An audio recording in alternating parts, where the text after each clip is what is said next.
the world must never forget that Africa is the victim of two colossal and compounded injustices. First, the profound impact of colonialism and the transatlantic slave trade.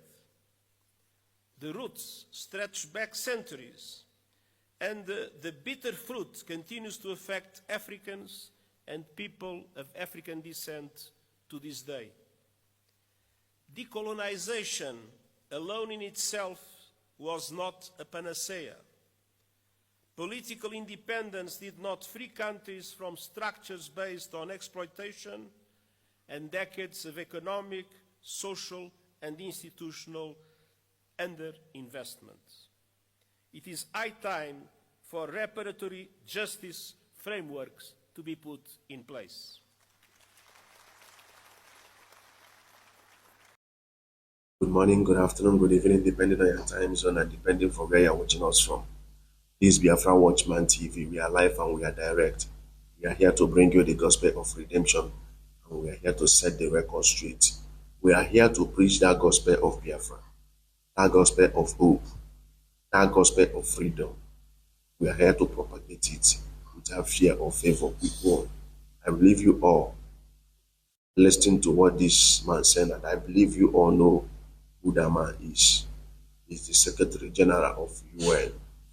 If you heard what he said clearly there, you know what we have to understand. We have golden opportunity now to restore this our Biafra. See, this Biafra will be declared. The declaration, convention is one part, and another part, which is the real deal, is to do what? To defend the declaration. That is where work is. And the Nigerian state, you know, before all these things happened, it was after the interview Dr. Damages had with PM that Nigeria took this convention. Now, this just concluded convention. They took it serious. Because right there, PM said a lot of diplomats will attend the convention, the declaration. So they were like, it seems this thing these guys are doing, it seems they are serious. So it seems they have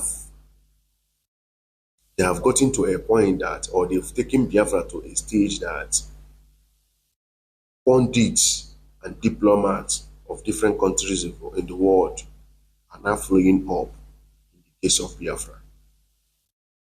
They said they have to go into work. Before you know it, they employed or they chose Bianco Juku as the Minister of Foreign Affairs. Before you know it, like play, Simon PM was invited for questioning. And if you, there's one man that spoke in that convention, a Finnish man, and a Finnish guy, Chiamaka Jere, the Deputy Minister of Information, interviewed. He said, to their own knowledge and to their own understanding, that the purpose of inviting Simon is for this convention not to hold. But finally, the convention held. So you see that the sole purpose, and according to them, they said it's not even Finland, that European Union is actively involved in what PM is going through today. And if you guys could recall, you will know that Tinubu was frequently going to France.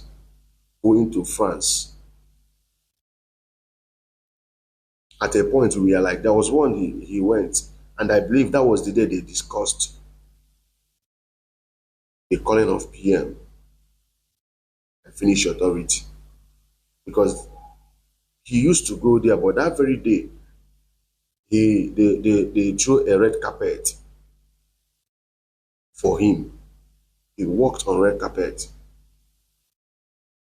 I believe that was the day they placed the call. to finish Prime Minister and President, telling them that PM Simon Ekpa have to be invited for questioning.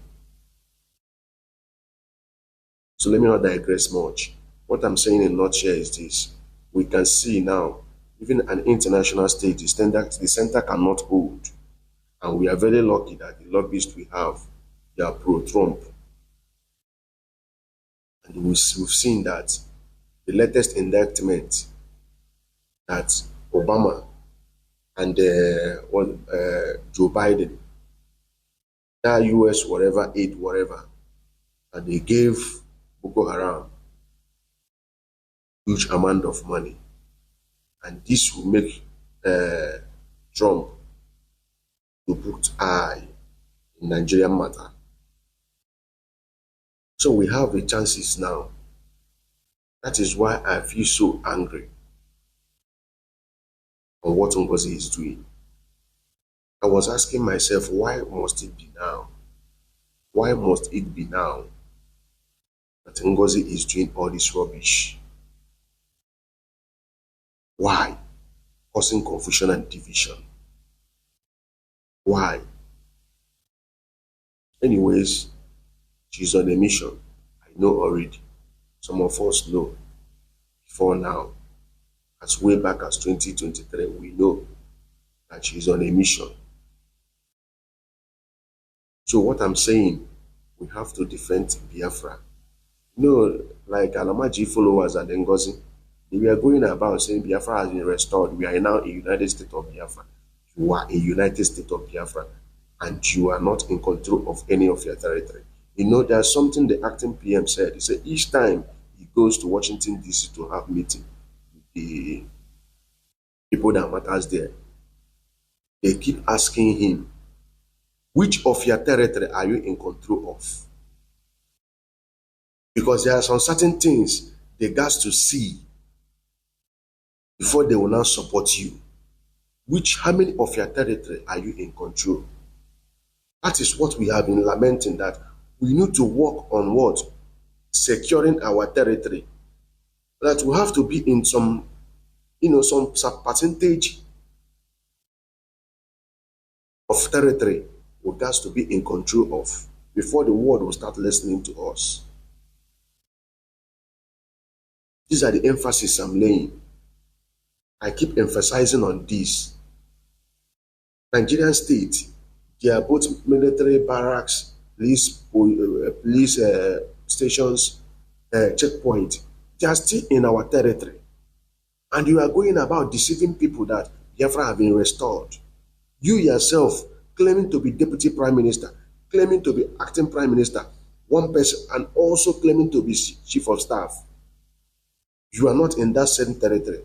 Where on earth have you seen a nation that claims to be independent, that claims to be a full nation, and the prime minister or the president is running the administrative duty in another man's country? Where is it done? You've not liberated their land. You declared you need to liberate your land. Put your oppressor out from your territory and take possession of your territory. You be in control of your territory. Each time your oppressor or your occupier wants to come into the territory, they will be afraid because they know anything can happen. But look at Biafra territory. Nigerian state, all their activities are going on there. The security agents are moving, parading themselves at ease. And you are telling people that you are now a United States of Biafra. Why are you deceiving people? And why I can't just imagine. I can't just imagine deceiving people that you are now a United States of Biafra. And you are running the affairs of that United States of Biafra in another man's country. You even went as far as registering a full restored nation. You went as far as registering it in another man's country. What a joke.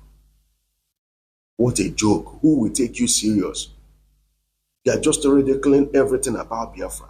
You just make it to look so childish. You Imagine a very golden name, United States of Biafra, USB, like USA. You now have turned the name to be a mockery. If you see anybody talking about USB, it looks as if that person is mentally deranged. Very fine name, you've ridiculed the name.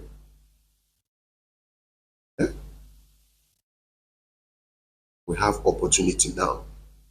One thing is to redeclare.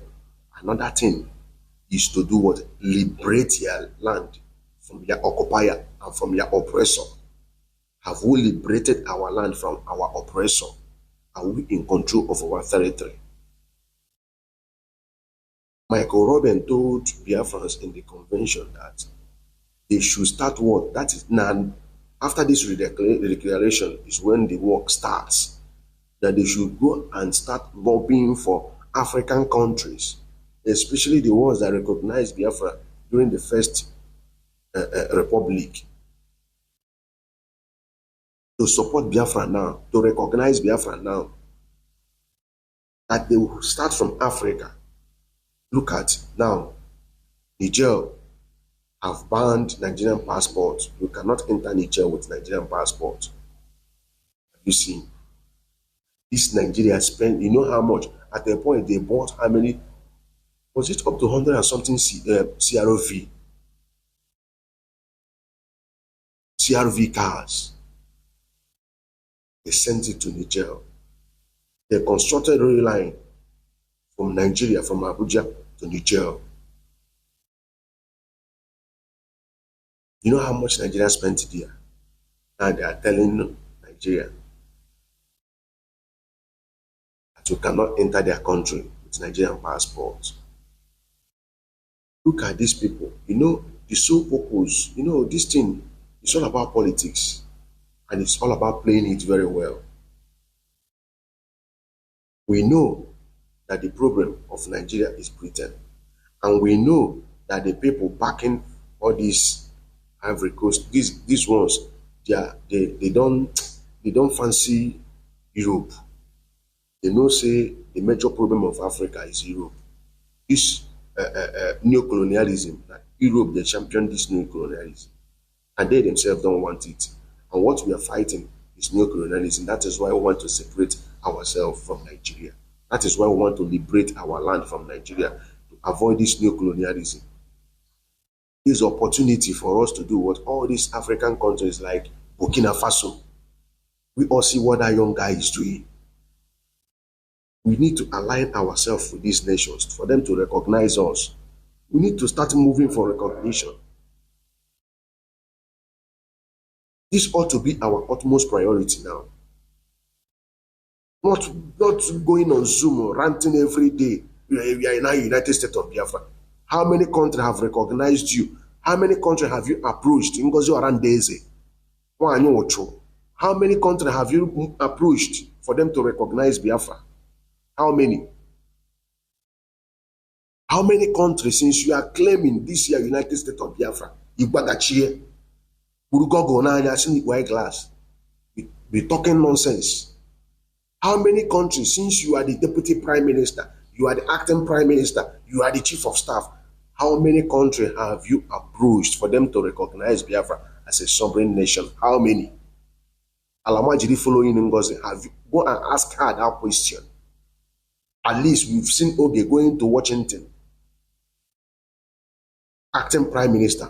He is going to Washington to lobby that side. Ngozi Orandeza, how many countries have you approached for them to recognize Biafra? Since you claim to be the deputy prime minister, what are you doing?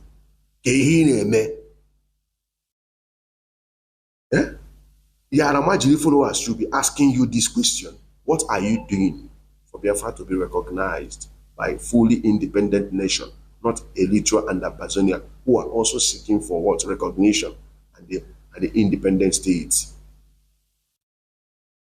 How many countries have you approached? Biafrans, if you are following Ngozi and you really want Biafra to be restored, open your eyes. Open your eyes. Don't be fooled.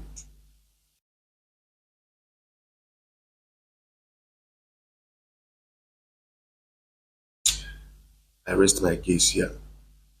Greet you all genuine Biafrans.